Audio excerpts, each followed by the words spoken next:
자, 정권 교체를 위한 싱크탱크 351회 방송 시작하겠습니다. 지금 제 앞에 세 분 나와 계십니다. 볼메 그린님, 안녕하세요. 볼메 그린입니다. 명절 잘 보내셨나요? 네, 뭐 잘 했어요? 보냈습니다.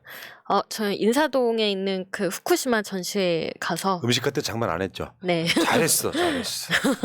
참, 네, 의외로 음식 장만한 두 분 한번 모셔보겠습니다. 자, 민진규 소장님 나오셨습니다. 예, 안녕하십니까. 민진규입니다. 네. 자, 국가정보전략연구소. 그러니까 우리나라에서 이제 아마 이쪽 분야에서는 최고의 권위자신데 지금 새날 방송이 왕님의 주심에 무한한 영광으로 말씀을 드리겠습니다. 제가 영광입니다. 네. 자, 그리고 그 옆에는 복지국가 소사이어티 이상구 운영위원장님 나오고 계십니다. 반갑습니다. 이상구입니다. 예.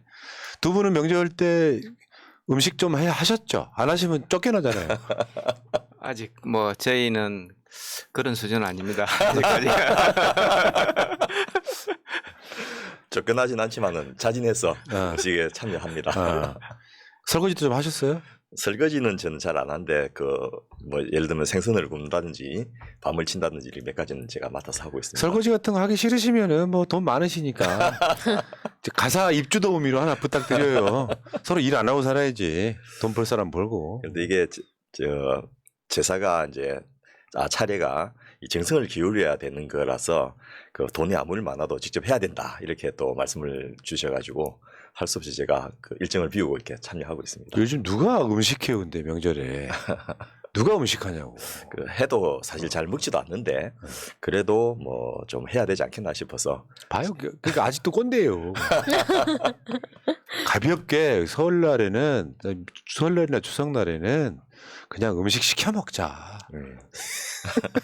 그래서 저 열심히 이제 시켜가지고 시원하게 써 먹었습니다. 잘하셨어요.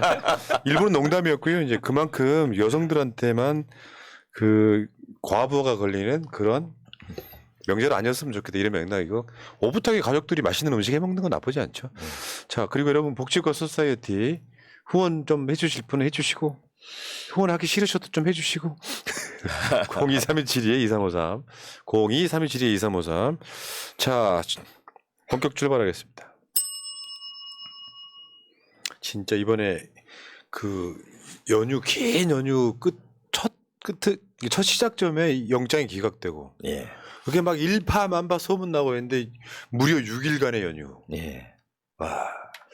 뭐 일단 추석 민심이라고 정치권에서 굉장히 중요하게 생각하는데 이 기간은 완전히 이제 민주당과 이재명 대표가 주도하는 그런 시간이 되었고요. 뭐 단순하게 그 영장이 기각된 것을 넘어서서 국민들이 느끼기에는 이제 반전의 계기가 만들어졌다. 이제 다시 대치기를 할 수 있는 그 반격을 할 수 있는 기회가 왔구나라는 느낌을 줬기 때문에 어려운 중이지만 좀 희망을 가질 수 있는 그런 추석이 되지 않나 싶습니다. 길기도 했고요. 또 이렇게 길었던 연휴도 보통 명절에 찾아보기 힘들었고요. 예. 그러니까 이런 게 있더라고요. 한국인들은 오래 못 쉬어요. 예. 2박 3일은 쉬는데 그 숫자 넘어가면은 어떻게 할지를 몰라가지고 불안하죠 또. 그래서 프랑스에서 뭐 하계 휴가를 뭐 한 달 내지 2달을 갔다 오고 이런 이야기 들으면 저 사람들은 괜찮을까 이런 생각이 한편 들기도 하는데 사실 우리가 너무 적게 쉬고 있는 나라거든요. 그래서 내수 진작을 위해서도 좀 더 그 휴일을 좀 체계적으로 정비해서 늘릴 필요가 있는 것 같습니다. 맞습니다. 근데 그것도 이제 그 노동자 입장이 아니라 사용자 입장에서 보면 또 그게 안 되니까 막 이번에 윤석열이 월요일 날 휴일로 만들어준 건 사실 인기를 위한 것 중에 하나였을 것 같고요. 근데 실제로는 우리 친구도 어제 만난 친구 같은 경우 병원에 근무하는데 이런 게 있더만요. 휴일인데 나가야 되면 다른 수당을 줘야 되잖아요. 그러니까 기업들은 엄청 싫은 거예요. 맞습니다. 1.5배 줘야 됩니다. 자, 그러니까 추석 민심은 사실 민주당 중심으로 갔다고밖에 볼 수 없는 거죠. 실제로 뭐 여론조사에서 그 윤석열 대통령 반등 이렇게 이름 붙여서 자세히 살펴보면 뭐 0.몇 프로, 1.2% 약간 30%대에서 또 20%대에서 약간 올랐다 이런 정도를 가지고 반등이라는 표현을 쓴 게 옳은지 모르겠는데 일단 대구 경북을 제외한 전국이 부정평가가 82% 정도니까 한 6배 정도가 높고요. 특히 호남이 6배 정도 높고요. 전국적으로 어쨌든 이 부정평가가 거의 지금 60%를 초과하는 그런 상황으로 이제 완전히 고정이 되어 있는 상태가 아닌가 싶습니다. 자, 어쨌건 지금 추석 연휴 민심은 저도 이렇게까지 스트레스 안 받고 즐거웠던 적이 없는 게 제가 명절에 이 팀 만나고 저 팀 만나고 만났잖아요. 네. 만나는 자리마다 기뻐. 예. 그러니까 그러니까 이재명 대표가 나쁜 사람이긴 해요. 왜냐하면 저녁에 이번에 기쁨에 술을 너무 많이 마시게 만들었어. 그러니까 이쪽 팀을 만나면은 야 기각하면서 이렇게 한잔 마시고 딴 팀 가면요 이제 약간 중도 쪽 비리는 야 그 정도 되면 죄가 없는 거지. 네. 이렇게 또 주도할 수 있고요. 이런 거 있잖아요. 지지자들도 기세가 올라서 더 좀 이렇게 즐겁게 민주당을 지지하고 그렇게 될 수 있는 것 같습니다. 그래서 참 이번 추석에 그 날씨가 맑아서 유난히 보름달이 밝고 크게 보였는데 거기에도 일조를 한 게 아닌가 싶습니다. 자, 그랬습니다. 그리고 날씨도 좋아가지고 야 낮에 차 타고 가는데 하늘이 미세먼지 한 톨이 없더라고요. 그러니까 세상이 다 내 것 같았어요, 그냥. 이제. 자, 그게 이제 어떻게 보면 시점적으로 지나고 있을 땐 모르는데 시간 지나서 보면 멀리서 쳐다보면 아 그때가 윤석열 내리막이었구나라고 느낄 때가 분명히 올 겁니다. 예. 저는 그렇게 보고요. 반환점을 돌아선 게 아닌가 하는 네. 생각이 듭니다. 자, 그럼 본격적으로 서른 지역구로 가보겠습니다. 예. 서른 왜 우리가 이제 이 방송 처음 보시는 분들을 위해서 이제 전국의 이제 국회의원들 지역구를 얼마나 공약이나 의정 활동을 잘했는지를 평가하는 시간인데 우리가 이제 우선순위를 땡겨서 할 수가 있어요. 예. 그래가지고 이재명 대표 영장 찬성 눌렀을 것으로 본인이 표명도 했고 하신 분들이 이런 식의 어떤 관종형 정치에 몰입하기보다는 정말 국회의원 실력은 얼마나 대단한 건가 그거 검증하는 시간이에요. 그렇습니다. 오늘은 지금 5번째 시간 예. 서른 지역구 부천 을로 한번 가보겠습니다. 그 부천 같은 경우는 저희 작은아버님이 사세요. 더군다나 상동에 사십니다. 상동에. 그러니까 거기 가면 중동시장 있고 그다음에 상동시장도 있고 그쪽에 굉장히 많이 있잖아요. 옛날에는 부천 가불병 뭐 이렇게 안 이루어졌고 예. 구별로 해가지고 그렇습니다. 이루어졌던 바로 예. 그 지역입니다. 원미구, 소사구, 오정구 이렇게 하다가 인구가 84만으로 늘어버리니까 하나를 더 만들어야 돼서 할 수 없이 구분 선거구 구획을 폐지하고 가불병정으로 만들었고요. 서른원 지역구가 이제 중동과 상동 이쪽인데 뭐 여러분 가보시면 그 고가도로를 넘어서면서 엄청난 아파트군이 밀집된 걸 보실 수 있습니다.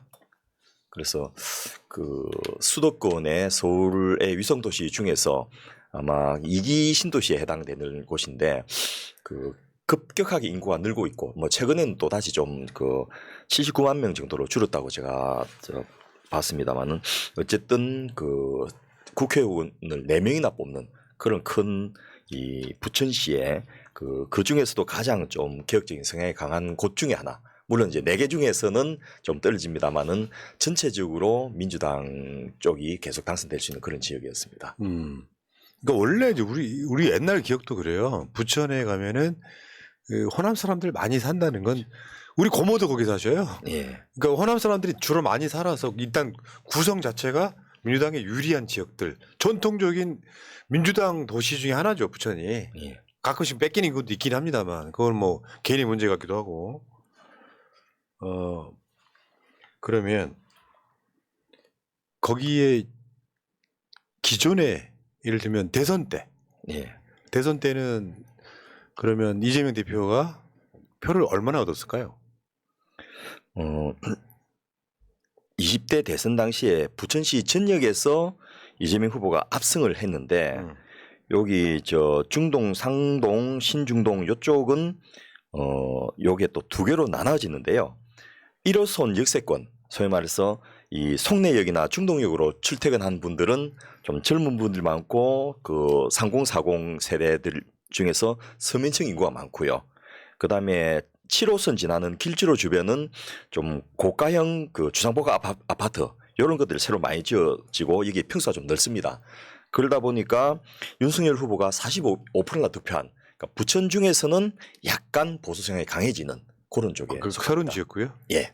뭐 서른 지역구는 서른이 의정 그러니까 지역 활동도 잘 못했다고 볼 수도 있는 거 아니에요? 그렇습니다. 네. 이렇게 윤석열 후보에 대한 지지도가 많이 나왔던 이유 중에 하나가 이전에 그 부천이라는 지역에서 나오는 평균 민주당 후보에 대한 지지도보다 훨씬 높게 나왔던 이유 중에 하나가 이 대형 아파트가 들어선 것도 하나의 원인이지만은 또 하나가 이 지역구 국회의원이 제대로 못하니까 이 반발감들이 아마 대선에도 좀 영향을 미친 게 아닌가라고 해서 내년 총선의 어떤 시금석 같은 그런 것을 좀 엿볼 수 있는 데가 아닌가 싶습니다. 이 지역구가 자영업자가 굉장히 많은 지역구라고 하는데 그래서 이번 총선 때 여기에 대한 지금 자영업자들이 엄청 힘들어하지 않습니까? 그래서 네. 여기에 대한 포인트를 잘 잡으면 또 괜찮은 곳이 될 수 있을 것 같습니다. 문제는 이런 거예요. 그 유성을도 마찬가지지만 한 5선씩 해버리잖아요. 그러면 이제 중앙 정치에서 이렇게 언론에 나오는 것만 좋아하는 사람들이 있다 보면 지역에서는 그런 거죠. 우리가 야 지역 활동 잘한대, 지역구 관리 잘한대 물어보면은 대부분 지역에서는 욕 나오는 사람들이 있어요. 사실 지역에 보기도 힘들고 그래서 결국에 민심이 점점 떠나가는데 이런 게 있어. 민주당 지지 기반이 센 지역이다 보면 싫은데 뽑아주는 경우가 굉장히 많죠. 예. 현실. 네. 그래서 여기가 이제 좀 옛날로 돌아가 보면요.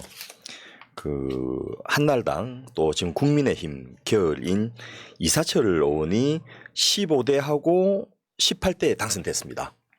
그리고 민주당 소속인 백이선 의원이 16대하고 17대에 당선돼서 그 엎치락뒤치락을 하는 곳이었는데 그 다음에 서른 의원이 이제 이 지역구를 맡으면서 그 계속해서 당선되다 보니까 민주당 입장에서는 여기가 알짜배기 지역구, 그 소위 말해서 판 좋은 곳 이렇게 알게 되었는데 실제로 지금 돌아간 상황이 그렇지만은 않은 곳이라는 게 좀 판명이 돼가지고 뭐 아직 사고지구당은 아니지만은 좀 신중하게 접근을 해야 될 곳이 아닌가 하는 생각이 듭니다.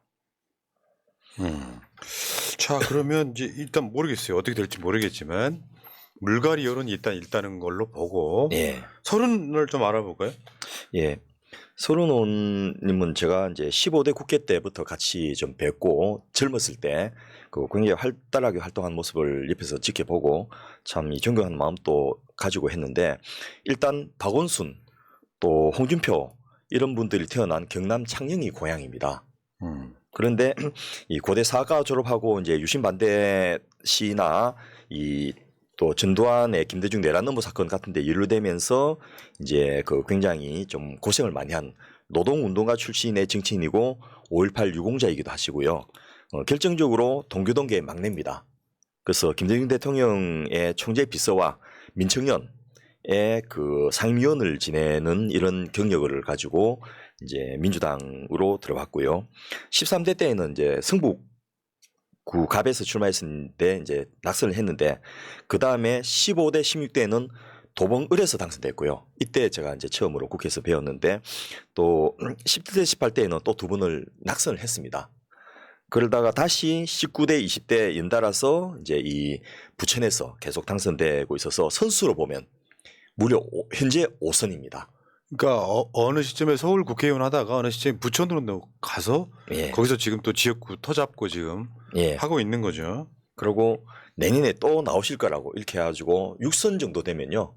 일단 엔간하면 국회 부의장은 맡아놓고 있고 국회의장도 노려볼 수 있는 그런 정도의 거물급 정치인이 되시는데 그 최근 들어서 제가 이 새로운 의원에 대한 이미지가 많이 바뀌고 있어서 안타깝기도 하고 좀 그 억울하기도 한데 왜 사람이 이렇게 바뀌는가 이런 생각이 들 정도로 지금 예전의 모습들과 달리 변화가 되고 있어서 걱정입니다. 서른 의원이 지금 70이 넘으셨죠. 예, 사실 옛날 같으면은 후진위에서 예, 자리 양보하고 딱 이 용퇴를 정도가 할, 이제 예, 불출마 선언하고 이제 민주당 좀 재세팅 해보자고 해야 될 상황인데 예, 이번 너무 젊어 지금. 예. 그 지난번 그 20대 총선에서 그 서진웅 경기도 의원이 이제 공천을 경쟁하다가 떨어졌고요. 또 이분이 지금 그 부천시장 선거에도 출마했고 또 총리 비서실 정무협력 비서관 또 했고 국회의장 직책기획비서관 같이 해서 이 정치적인 경력이 꽤 그 화려합니다. 또 현병환 전 청와대 선임 행정관도 출마를 저울질하고 있는 상황인데요. 이 현병환 선임 행정관은 2대 3대 4대 부천시의원을 지냈고 민선 8기의 부천 시장직 인수위원회 위원장도 해서 지역의 기반이 꽤 갑니다. 그런데 여기에 지금 굉장히 변수가 나타났는데 이재명 대표의 차측근으로 불리는 김용 씨를 변호하고 있는 김기표 변호사가 지금 출마가 예정되고 있어서 이래 되면 완전히 이제 그 선거판이 특히 이제 경선판이 굉장히 재밌어지는데 서른 의원이 여러분 아신 대로 이낙연계의 대표 의원 중에 한 분인데 이재명계를 분리되는 김기표 변호사하고 대결이 이루어지면 그야말로 이 민주당 내에서 상징되는 두 세력 간의 대결이 될 것 같아서 이것도 아주 재미나게 관전 포인트 중 하나입니다. 여기 이제 정치적으로 이재명 대표를 구속시켜서 날리고 비대위원회로 가면 이런 지역구는 단수공천을 시키는 그런 목적이 있었을 거라고 보여집니다. 그렇습니다. 실제로는 예. 이번에 좀 숨어있는 뉴스이긴 하지만 이번에 국회의원 공천에 당원들 비중이 엄청 커진다는 보도도 있어요. 예. 그렇게 되면 이제 당원들한테 인기 없는 사람들은 공천받기 힘들어지는 상황이 올 가능성이 되게 높다. 그러니까 아마 공천 탈락의 이변이 속출할 거라고 저는 일단 봐요. 예. 여러분들이 알고 있는 사람들 상당수가 떨어진다고 봐요. 그래서 이재명 대표를 감옥에 넣었어야 되는 거예요. 이재명 대표가 뭐 항상 공언하듯이 공개적이고 투명하게 공천을 하게 될 것이고 무조건 당선 가능성 경쟁력 중심으로 하게 되면 이 지금 서른 의원이 실제로 그 조사를 해보면 지지율이 지금 앞서 언급된 분들에 비해서 그렇게 높게 나오지 않을 것 같은 상황이고 지역에서 오랫동안 활동했던 그 뿌리 깊은 지역 정치인들을 뽑을 것인지 아니면 새로운 세력을 대변하는 이런 새로운 인물을 뽑을 것인지 이런 것들이 중심이 되는 이 경선판이 될 가능성이 많으니까 아마 서른 의원 같은 분들은 좀 그 무공천, 단수공천 뭐 이런 행태로 좀 나오고 싶은 이런 무경선 단수공천 이런 행태로 나오고 싶은 의도가 있었지 않나라고 짐작해 볼 수 있을 것 같습니다. 그 서른 의원은 지금 해당 행위 관련된 징계 청원 올라가 있지 않습니까? 그렇기 때문에 과연 출마나 할 수 있으실지. 네. 당원권 정지 1년만 해도 물론 그럼 탈당해서 무소속 나오겠죠. 무소속으로 서른이 힘을 얻을 수 있을지 의문입니다. 예, 여기서는 뭐 무소속 나오면 당선되기는 어렵다고 봐야 됩니다. 당연히 그런데 이제 표가 갈라질 가능성이 높죠. 예. 그런 식의 목리부릴 가능성도 있죠. 자, 공약으로 한번 가보겠습니다. 공약은 얼마나 잘 지켰을까요? 예, 한국 매니페스토 실천본부 자료에 따르면 21대 서른 의원이 제시한 공약은 29개가 등록되어 있는데 선거 공보물을 보면 21개입니다. 8개가 적고 또 본인들이 선거본부에서 제시한 공약은 15개라고 그렇게 얘기는 하고 있습니다. 하지만 뭐 한 21개로 보는 게 좀 적절한 것 같고요. 대부분 국회의원들이 공약이 많게는 뭐 160개에서 한 60, 70개 정도를 대체로 제시하는 편인데 서른 의원이 한 20개, 21개 정도 했다는 것은 상당히 적다고 볼 수 있을 것 같습니다. 이건 경우는 두 가지가 있을 수 있죠. 예. 지킬 공약만 했다도 있을 수 있고 전혀 노력 안 했다도 있을 수 있고. 지금 뭐 대부분의 지역구가 사실 공약을 그렇게 중요시하진 않지만은 그래도 그 지역 주민들 표를 얻기 위해서 나선다면 이런 정도는 제가 하겠습니다라고 내세운 게 그 예인데 뭐 앞서 우리가 네 군데 지역구를 살펴봤습니다만은 심지어는 가장 적게 한 하태경 의원도 이보다 많이 했거든요.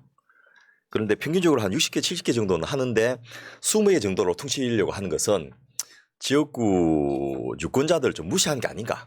뭐 나는 공약 안 해도 당선돼. 이런 좀 의도가 있었던 게 아닌가라고 의심을 할 수 있는 가장 적은 공약을 제시한 이 후보 중에 한 이 분이었습니다. 기네스감이시군요. 예. 21대 국회의원 공약 수가 가장 적은 국회의원은 누구일까요? 예. 30 이렇게. 알겠습니다. 그래서 이런 것들을 지금 벌써 3년 전이고 또 내년 되면 4년째가 되니까 지역구 그 유권자들이 좀 잊어버릴 수 있는데 그 한번 다시 물어봐야 됩니다. 왜 그때 그렇게 적게 하셨나요? 그러니까 두 번째 질문은 그 적게 했으면 그거라도 좀 잘 지키셨나요? 물어봐야 되는데 이거는 더 지금 그 놀라운 상황들이 지금 발견이 됐습니다. 야, 근데 4년 동안 예.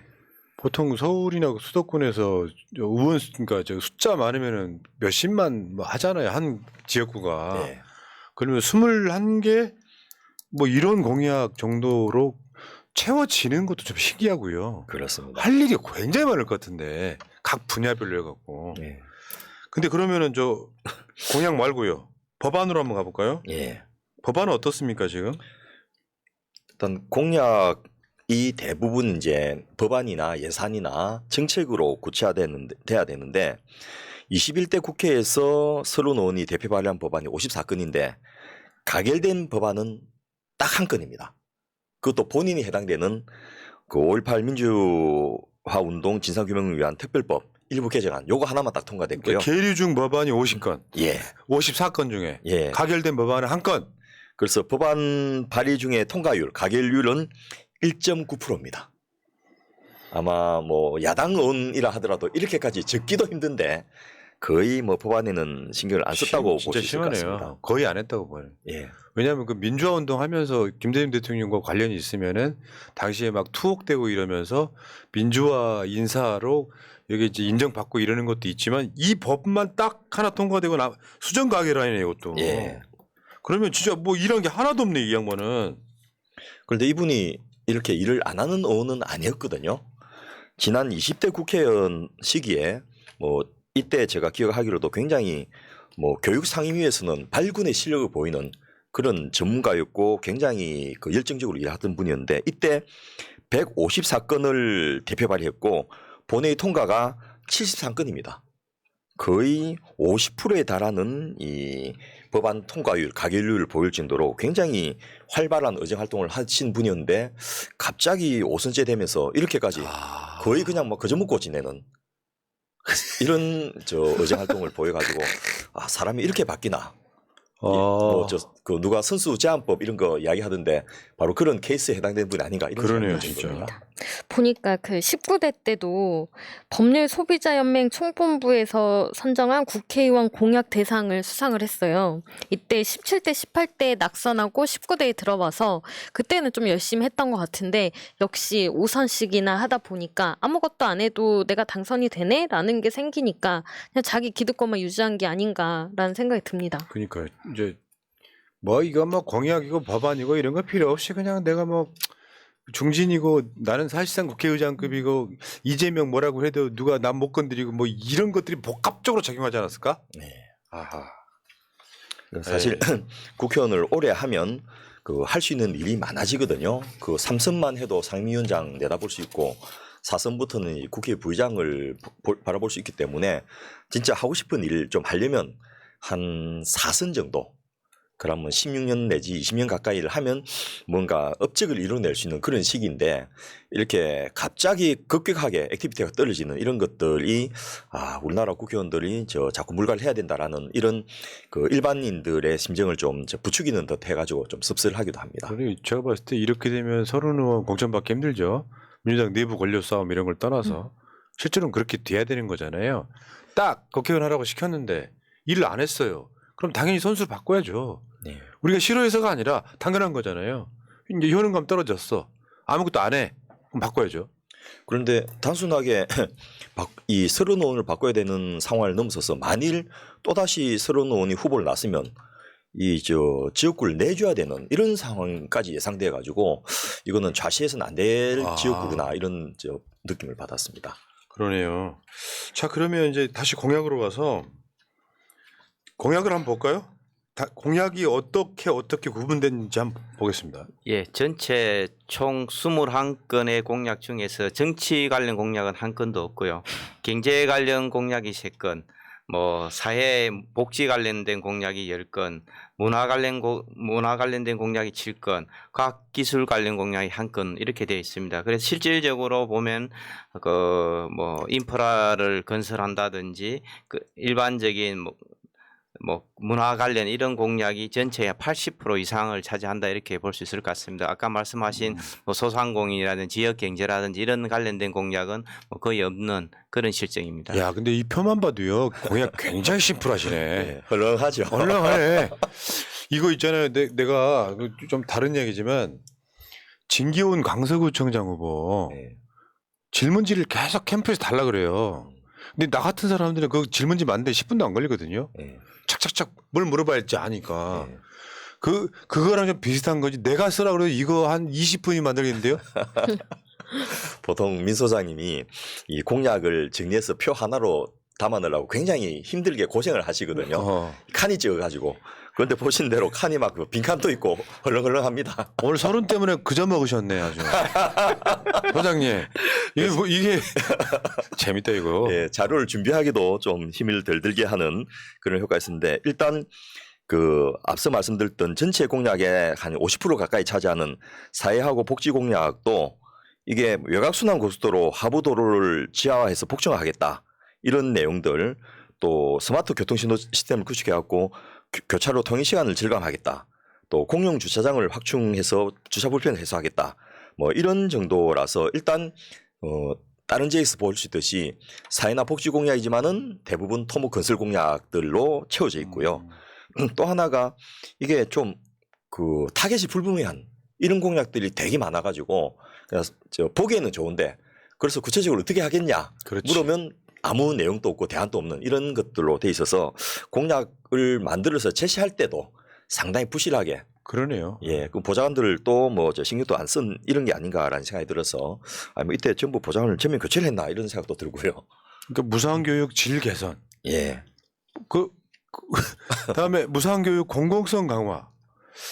이거는 9호 이지 있다는 공약이라고 보이기는 어렵거든요. 예, 9호 1순위 있잖아요. 예, 구체적이어야 되잖아요. 우리가 그 평가도 하잖아요 지금. 예. 야, 고교 특성화 교육과정 운영으로 부천 교육의 질 향상. 이분들 공약의 의미를 잘 모르시는 게 아닐까 이런 생각 들어봐요. 예. 그리고 이 문재인 대통령 공약에 이미 고교 특성화 교육과정 그 향상한다든지 또 무상 교육의 공공성 강화한다든지 이런 것들이 아주 구체적으로 많이 제시되어 있거든요. 그거만 좀 살펴봐도 그거를 지역에 맞게 약간 변형한다든지 또 좀 더 발전시킨다든지 이게 얼마든지 가능할 건데 대통령 공약도 살펴보지 않고 이런 걸 만든 게 아닌가 싶어서 좀 안타까움을 금할 수가 없었습니다. 저는 그 좋은 공약은 이렇게 돼야 된다고 생각해요. 이번 22대부터는 네. 예를 들어서 지역의 과학고등학교를 2028년까지 설립 뭐 이런 식으로 아주 구체적으로 나와야죠. 예. 근데 하다 보니까 진척률이 한 70%밖에 안 돼. 그러면은 30%를 완성하기 위해서 저 뽑아 주십시오 하면 되거든요. 100% 완성하라는 게 아니라 근데 저런 식으로 구호에 그치는 공약들이 대부분이고 이분이 그 교육상임위원회 할 때 정말 날아다니는 분이셨거든요. 아, 그런데 이 본인의 전공 분야인 교육 분야 공약도 이게 방금 말씀하신 대로 내용이 무슨 무상교육의 질 개선 그러면 무상교육 중에서 뭐 초등학교 하겠다든지 중학교 고등학교를 하겠다든지 이런 것들이 하나도 없는데 이 또 하나가 이 본인이 그냥 평상시에 의정활동 하는 것만 담아도 이거보다 훨씬 더 구체화될 건데 초중 고등학교에 미세먼지 걱정 없도록 학교 체육관을 확보하겠다. 또 외곽순환 고속도로 하부에 해건을 체육공원을 리모델링하겠다. 요게 결국에는 이제 고등학교 그 안에 그 학교 실내 체육관 만드는 것으로 전환돼 버렸는데요. 그리고 부천 종합 실내 스포츠 타운을 건립하겠다. 또 시민 편의를 위해서 학교 시설을 공유하겠다. 이런 것들로 채워져 있어가지고 본인 전공 분야에 있는 내용도 제가 알기로 이것보다 훨씬 더 많이 아신 분이거든요. 또 많이 활동했던 분인데 전혀 반영을 안 하고 있어서 그냥 공약에는 관심을 기울이지 않고 그냥 진짜 그러네요. 예, 아마 보좌관급도 아니고 비서관이나 그 인턴급에서 이런 공약을 만든 게 아닌가 싶은 생각이 들 정도로 좀 부실한 상태였습니다. 저기 봐봐요. 방범 CCTV 확대 및 성능 개선. 뭔가 공약 이상하지 않아요? 예, 예술인 주택 공급. 한 채라도 공급하면 공약 완성한 겁니까? 예. 그렇게 본인들이 네, 그렇게 생각합니다. 그렇죠. 예. 청년 행복 주택 공급. 와, 이게 참 특히 이제 그 부천 지역이 앞서 우리 볼멘 인지님 말씀하셨지만은 상업 지역이고 이렇게 해서 이 자영업자들도 많고 한데 부천 경제 활성화를 위해서 지역 협의체를 구성하겠다가 공약입니다. 협의체를 구성해서 뭘 하겠다가 아니고 그래서 협의체만 하나 모으면 공약이 진짜 달성되는 웃기네요. 굉장히 좀 쉬운 손 안 대고 코 푸는 이런 거고 이거 저 자기가 안 해도 되거든요. 네. 그 시청에다가 그 이야기해갖고 하게 한다든지 아니면 구청에서 하면 그냥 되는 그런 공약을 내걸고 있고 소상공인 초저금리 대출 확대나 또 부실채권 매각, 소각 이런 것들을 해놨는데 이게 필요는 한데 이것만으로 그렇게 실질적인 도움이 별로 안 되거든요. 그래서 이 소상공인들하고 그 홈페이지 들어가 보면 계속 간담회 한다 이런 게 많이 나오는데 간담회 해갖고 밥만 먹고 헤어지신지 아니면 밥도 안 먹고 그냥 흘려듣고 사진만 찍고 오시는지 구체적인 내용이 하나도 없고 또 이런 게 된다 한들 실효성이 없는 이런 공약으로 채워져 있어가지고 이 아마 좀 날로 먹으려는 그런 의도가 아니었던가 하는 예. 걱정이 좀 됩니다. 그러면 이제 문제는 먹고 사는 거, 뭘 먹여야 돼. 예, 그래서 경제 공약 굉장히 중요하잖아요. 지역에 맞는 경제 공약. 예, 뭔가 이 지역 경제가 활성화되도록 하는 거. 경제와 산업 관련 공약은 어떻습니까? 과학기술 공약이 4차 산업 바이오 IT를 활성화하겠다, 육성하겠다 이렇게 되어 있는데 그 부분도 4차 좀 그 지역의 실정하고는 좀 맞지 않는 공약이라서 실현 가능성이라든지 이런 부분이 조금 매우 낮은 공약입니다. 이 지역에 바이오 관련 인프라가 하나도 없습니다.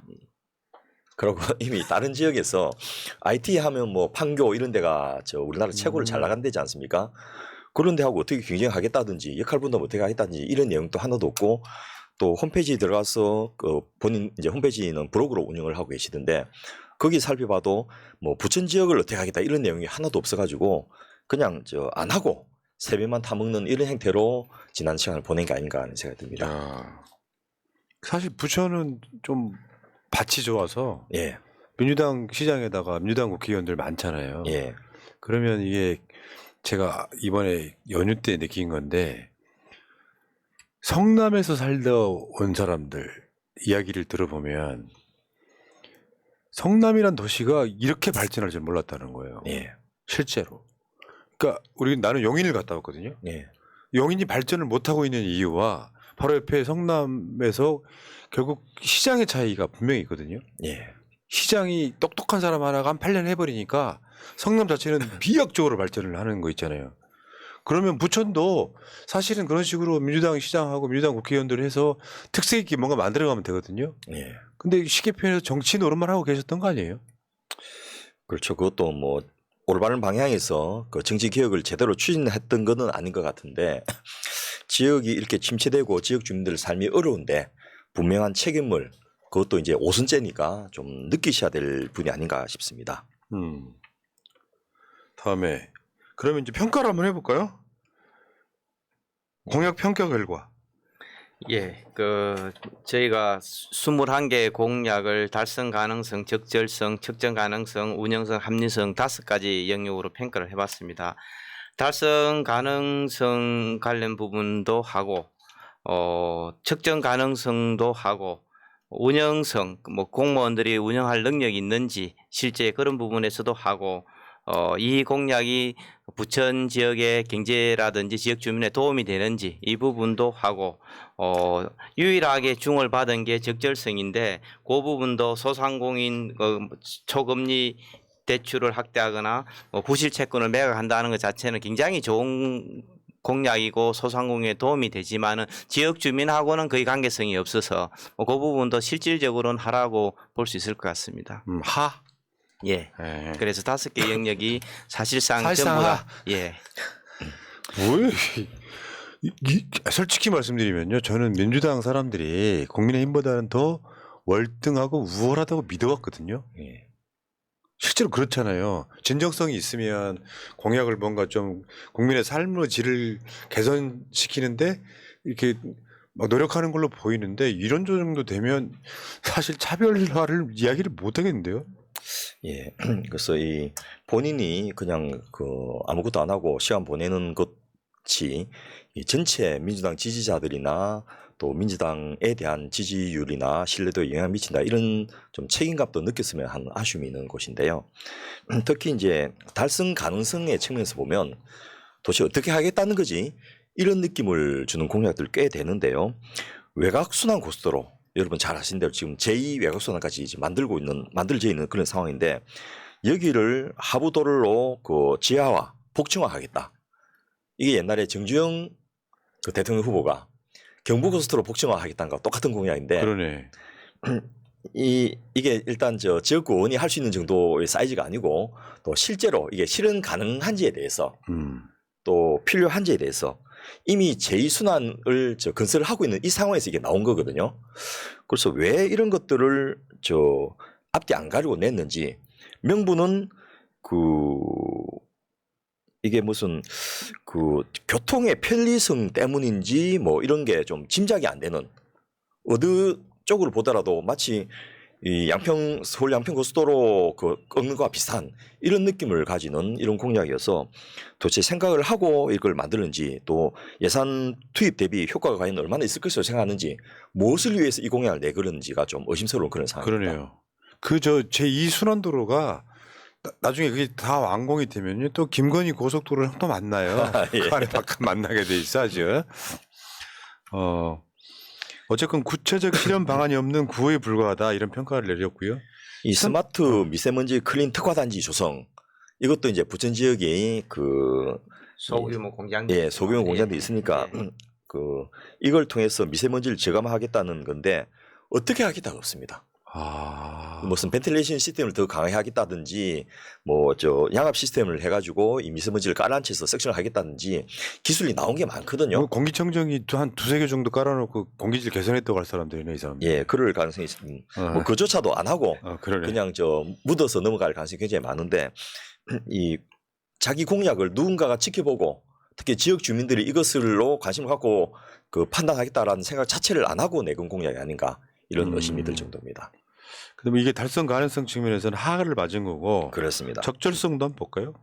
예, 소상공인 초저금리 대출을 확대하고 소상공인 부실 채권을 매각한다는 건데 사실상 지금 소상공인들은 매출을 확대하고 장사가 잘 될 수 있는 방법들을 원하는 것이지 대출 금리 조금 0. 몇 프로 낮춰준다 해서 그분들이 그렇죠. 네. 사업이 살아나는 게 아니거든요.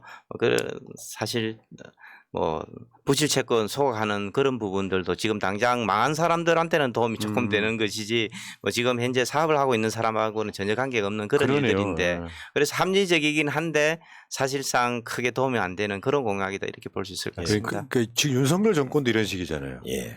대출해줄게. 저금리로 대출해줄게. 예. 그게 무슨 대책이에요. 이재명 당대표가 성남시장 할 때 이 악성 채권 그거를 매입해가지고 소각하는 것으로 그야말로 이 채무 어떤 상한 도취에 시달린 많은 분들을 숨통을 좀 척게 해주는 이런 일이 있었는데 그러면 그런 고위험 악성 대출을 갖고 있는 일반인들보다 소상공인들을 먼저 해줘야 되냐 이런 문제가 또 생기는 거예요. 우선순위나 정책의 효과성이나 또 정책으로 인한 이 파급 효과, 경제 유발 효과, 생산 유발 효과, 지역 경제 활성화 효과 이런 적인 측면에서도 이게 필요 없거나 잘못됐다는 게 아니고 이것만으로 지역의 소상공인에 대한 대책은 될 수 없는 이런 공약인데 소상공인 이름을 걸면서 딱 2개만 이게 나와 있거든요. 그러네요. 이게 좀 문제 있네. 그리고 지역 상인 협의체 이런 것들 해서 어떻게 하겠다는지 이 참 이런 식으로 한다면 누구 좀 똑똑한 후보가 방 대표님 나와가지고 예를 들면 이 지역이 아무리 터가 좋다 하더라도 이 국민의힘 후보가 세게 공격했으면 그 당시에 뒤집어질 수 있는 그런 정도의 부실한 공약이었는데 요행이 잘 넘어왔는데 내년인데도 이게 통할지는 미지수라는 겁니다. 아마 이 공약이 코로나 때였을 것 같고 예.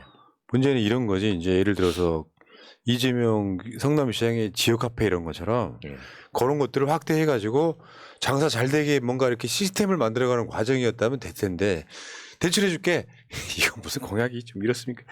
다음에 측정 가능성도 한번 보겠습니다. 예, 측정 가능성은 무상교육의 질을 개선하고 무상교육 공공성, 교육의 질을 향상하고 이런 부분들인데 이것도 사실상 앞에서 몇 번 지적하셨지만은 이게 굉장히 모호해서 정말 이게 어떻게 질을 개선한 건지 무엇으로 개선할 것인지 이런 것들이 측정하기가 상당히 어렵습니다. 기준도 없고 구체적인 실천 방안도 없고 측정할 기준도 본인도 제시하지 않았고 뭐 이런 측면에서 보면은 상당히 좀 뭐 본인들은 또 이렇게 해놓고 아마 달성했다고 뭐 공약 달성했다고 이렇게 또 그러겠네요. 주장할 가능성이 네. 높은 그런 공약들입니다. 그 서른 의원이 그 대선 때 교육 분야 공약을 맡아서 할 때만 해도 꽤 구체적인 방안들을 많이 제시했거든요. 그 본인이 뭐 예를 들면 그 분야에서 10개를 알고 있으면 한두 개라도 보여줘야 될 건데 자기가 알고 있는 것도 여기 걸지 않았다는 것이 도대체 무슨 의도인지 좀 그 짐작을 할 수가 없는 그런 상황입니다. 그러니까 대충 설렁설렁 했다는 건 확실한 거네요. 결과적으로 보면. 예, 설씨를 욕먹이는 설렁설렁의 설자는 아니라고 자꾸 말씀을 드리고 싶습니다. 예. 아, 네. 자, 그런 거죠. 유튜브 새날 방송이 계좌를 걸고 후원을 받아요. 예. 그리고 공약을 걸어요. 새날 방송 질 향상. 그게 어떤 식으로 평가가 될 수 있겠냐고요. 아, 내가 질 향상한다 그러니까 상당수 지지하시는 분들은 딱 그 말로도 질이 향상되거든요. 근데 사실 달라진 건 사실 별로 없는. 참 웃깁니다. 자, 운영성이요. 운영. 예, 운영성이 이제 앞서 민 소장이 말씀하셨듯이 실제로 이 공약이 그 행정 조직이나 공무원들을 움직여서 작동 가능하도록 해야 되는데 그 대표적으로 부실한 게 지역 협의체를 구성해서 부천 경제를 활성화하겠다라는 것인데 공무원들 보고 지역 협의체를 구성을 어떻게 할 것이며 어떻게 운영할 것이며 여기다 힘을 어떻게 실어줄 것이며 무엇을 개선할 것인지 이 공약들의 기준이나 근거나 목표 수치나 실행 방안 같은 게 하나도 없고 제가 이분의 블로그 들어가서 간담회 했던 자료들도 좀 찾아보고 했는데 이것에 대해서는 거의 신경을 안 쓰고 지내신 것 같아서 예를 들면 좀 잘한 데도 있거든요. 그런데 지역 주민들하고 같이 가서 선진지 견학이라 좀 하면 좋을 건데 그런 활동도 안 하시면서 이 지역 협의체 하나로 퉁치려고 하는 이런 것들을 보면서 뭐 이런 분들이 이제 지역의 정치 중심이 되었고 시장이라든지 구의원, 시의원, 도의원 같이 협력해서 어떤 지역 발전 계획을 수립한다면 참 밑에 있는 사람들 황당하겠다 이 생각이 듭니다. 그 내가 도와줄 테니까 당신들이 알아서 잘해 보세요. 그러네. 이런 정도의 느낌이 아닌가 싶습니다. 사실 지난 한 20-30년 동안 부천 경제가 계속 악화되고 있거든요. 그렇게 지금 많은 분들이 그걸 많이 피부로 느끼는데 뭐 공단 같은 거 작은 공장들도 많이 외곽으로 이전도 하고 뭐 일자리도 많이 사라지고 거의 뭐 베드타운하고 완전히 돼서 헤어나지 못하고 있음에도 사실상 그런 부분을 개선하려는 그런 공약들은 없는 거죠. 특히 이제 제 전공 분야인 치매 안심센터를 구축해서 치매 안심 100세 시대를 선도하겠다라는 공약인데 이거 문재인 대통령 공약으로 이미 시행이 다 됐습니다. 그러네. 예, 그래서 이거는 그야말로 찬란한 밥상에 숟가락만 얹는 이런 건데 문제는 이 치매 안심센터가 구체적으로 어떻게 활동하게 하겠다든지 지금 이 정권이 바뀌면서 일단 구축은 해놨는데 한 센터당 한 20여 명의 그 간호사라든지 인력들이 배치되어 있거든요. 근데 이분들한테 미션이라든지 그 어떤 수단을 좀 줘야 되는데 그게 안 돼가지고 지금 공중에 붕 떠 있는 상태입니다. 그렇다면 본인이 이걸 공약을 내걸었으면 뭐 전문가들 간담회라도 좀 하고 이렇게 해서 여기에 내용을 좀 채울 수 있는 이런 걸 해줬으면 좋겠는데 그런 노력은 지금까지 거의 보이지 않았어. 그러니까요. 뭐 부천에도 열심히 일하는 보건직 공무원들 꽤 있거든요. 저희하고 같이 활동했던 분들도 계신데 그런 분들도 이 공약이 있는 것도 모르고 계시더라고요. 부천이 왜 그런 걸 해야 되죠? 뭐 이렇게 거꾸로 저한테 물어올 정도라서 좀 관심만 기울이면 사실 이런 것들 국회의원이 협조 공문 보내가지고 각 분야 전문가들 대학 교수들 불러갖고 하는 거 어렵지 않거든요. 네, 그런 것들도 좀 안 해서 요 공약은 부천뿐만 아니고 현재 상태에서는 윤석열 정부에서 앞서 방송에서 뭐 우리 이경 그 대변인이 애 데리고 갔더니 그 MRI 비용을 다 직접 본인 내겠다라고 이야기했는데 이런 식으로 치매 안심센터도 후퇴되는 공약 중에 하나로 지금 없어질 위험에 처해 있는데 이게 사실 그 당사자들한테 굉장히 중요하고 필요하거든요. 그리고 집에 어르신들 있으면 불안한데 거기 가서 그 치매 이 체크리스트라도 좀 측정해보고 하면 참 좋겠는데 이런 것들을 지금 안 하고 있어서 어렵게 만들어진 이 시스템이 빨리 정상화되도록 해야 되는데 뭐 대통령도 관심이 없고 이걸 공약을 내걸은 국회의원도 관심이 없으면 이건 그냥 사라질 위험이 있지 않겠나 이런 생각이 듭니다. 야, 진짜 공약은 공공의 한 약속이잖아요. 예. 근데 사실 좀 더 정확히 말하면 국민들이 문제죠. 어떤 공약을 보고 찍질 않기 때문에 대충 공약 걸어놓으면 얼핏 보면은 약간 조삼모사할 만한 뭐 괜찮아 아니야 이렇게 생각할 수 있지만 자세히 분석해 보면 부천 경제 활성화를 위한 지역 협의체 구성 이게 공약이 될 수 있다는 게 난 너무 신기하네요. 새날이 아까 방송 질 올린다고 이제 후원을 받았어요. 그리고 나중에 뭐냐면은 패널들 모임 그거랑 똑같잖아요. 이게 무슨 아니 방송의 질을 개선한다고 얘기한 게 아니라 그 패널 모임을 만들겠다고 해야 되는 거죠. 그게 제일 쉬운 거죠. 그럼 달성하신 거. 특히 이제 공약의 합리성 부분도 굉장히 좀 문제가 많은데 저희가 이렇게 매해 5가지 측면에서 공약을 평가하는 이유는 내년에 선거에 나오실 분들은 제발 이 5가지 기준으로 공약을 좀 만들어서 제시하자는 이런 강국한 호소라고 좀 생각해 주시면 좋겠습니다. 그런데 합리성 부분도 실제로 지역 주민들의 이익을 극대화하는 데 도움이 되는 이런 공약이 돼야 되는데 종합 실내 스포츠타운 건립 이게 이제 그 서울놓은 공약인데 부천에 이미 부천체육관이 있거든요. 그러면 종합실내체육관은 무엇을 하는 것인지 기존에 있는 그 스포츠타운하고 체육관하고 뭐가 다를 것인지 또 기능을 어떻게 분담할 것인지 이런 내용이 전혀 없습니다. 그냥 지역 주민들이 생활체육을 하는데 필요하니까 하나 더 짓겠다 이런 정도로만 지금 나오고 있고요. 지금은 종합실내체육관보다는 소규모로 접근성 높은 이런 실내체육시설을 많이 만드는 것들이 굉장히 좀 각광을 받고 있는데 그런 부분에 대해서도 그 전혀 언급도 없고 방향 전환하겠다는 뜻도 없고 또 이 체육 시설들을 만드는 것도 중요하지만은 민간에 있는 시설들도 가동률이 굉장히 낮거든요. 그러면 여기에를 어떻게 지원을 하고 관리를 해서 지역 주민들이 이용하고 공공성과 공익성을 높일 것인지 이런 거라도 좀 했으면 좋겠는데 지금 임기가 다 끝나가는 마당인 지금까지도 그런 노력은 전혀 안 하고 있는 상황입니다. 문제는 이제 아직 임기가 끝난 게 아니기 때문에 뭔가 또 노력하고 있는 부분도 있지 않겠냐라고 생각을 해볼 수 있는데 그것도 없다면서요. 예. 그래서 제가 이 국회의원 블로그를 쭉 찾아다니면서 몇 개월 동안 활동했던 이런 것들을 쭉 살펴봤는데 일단 좀 답답합니다.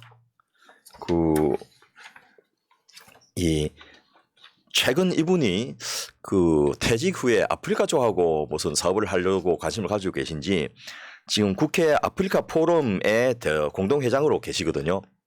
그래서 사흘에 한 번씩 아프리카 관련된 세미나를 한다든지 모임을 한다든지 포럼을 한다든지 이런 것들은 굉장히 열심히 연례간담회도 하고 계신데 물론 이제 아프리카에 58개국이 있으니까 국회의원 300명 중에 누구는 이런 걸 챙긴 사람도 필요합니다.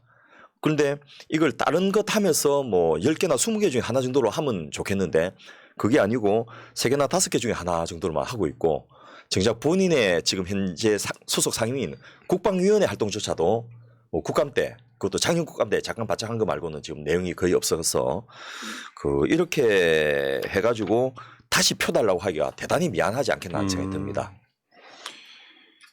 지역구 활동 이제 공약이 문제가 아니라 지역구 활동은 또 어떻게 평가를 하실 수 있을까요? 예, 앞서 말씀드렸던 대로 홈페이지 들어가서 이 블로그 들어가서 보면 지역 주민들하고 만난 거는 사진을 많이 찍어놨습니다. 그래서 제가 뭐 거기 오신 분들의 얼굴을 일일이 대조하지는 않았는데 그 사진에 붙은 설명들이 보면 그렇게 의미 있는 만남들을 하고 계신 것 같지는 않아요.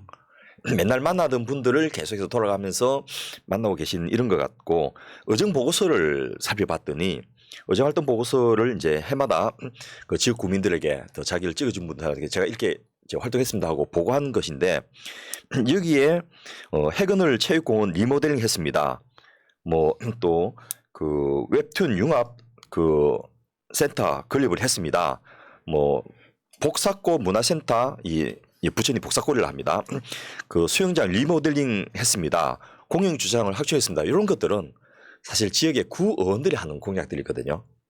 그리고 그 성과도 그런 분들에게 드려야 되는데 주로 시의원이나 구의원, 구청장이 하는 것들로 도배가 되어 있습니다.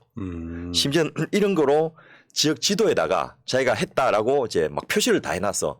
보면 굉장히 많은데 그 국회의원이 이제 어디까지가 국회의원 역할이냐라고 우리가 좀 의문을 가질 수 있을 만큼 이분이 너무 세세하게 작은 것들 뭐 그것도 실제로 본인이 했는지도 불분명하지만은 남들 했던 데다가 숟가락 하나 더 넣은 그런 행태로 쭉 나열을 해놓고 있고 정작 5승급의 중진 국회의원을 선출했던 그 지역 주민들의 기대가 있지 않겠습니까?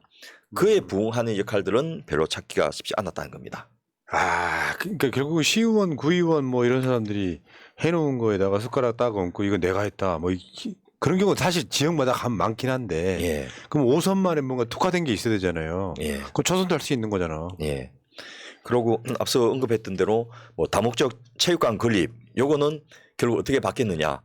상일 고등학교 내에 그 학교 체육관 하나 만들어준 걸로 퉁쳐버렸습니다. 그래서 이것도 달성은 됐다고 아마 이야기를 할 겁니다. 근데 그런 체육관들 있잖아요. 예. 주민 접근성 엄청 떨어지는데. 예, 차라리 근린공원에다가 뭐 이렇게 조금만 해주면 더 좋은데 예, 꼭 그런 게 만들어지면 또 지역에 그걸 독점하는 또 사람들이 생겨요. 예. 그래갖고 줄 세우고 또 뭐 그거는 뭐 지금 서른 이야기는 문제가 아니니까. 자, 어쨌건 서른 지금 보니까 5개 분야에서 사실상 모두 한데 그냥 너무 그러면 또 우리가 또 먹니 부리는 것 같아서 하나 중 주셨어요. 예, 그렇습니다. 참, 뭐, 상당히 괴롭게 어쩔 수 없이 중을 줄 수밖에 지금 없었는데. 우리가 지난주, 지지난주 보면은 민주당 국회의원 중에 이제 나름대로 알려진 사람들이잖아요. 지금 예. 우리가 하고 있는 게. 근데 이분들 국회 의정 활동 형편없구만. 예. 그리고 앞서 말씀드렸던 대로 이 부천 어른 이대로 놔두면 지금 뺏길 위험조차 있다. 다행히 이제 국민의힘 후보가 조금 그렇게 센 분이 아니어서 유치원 원장 출신이시거든요.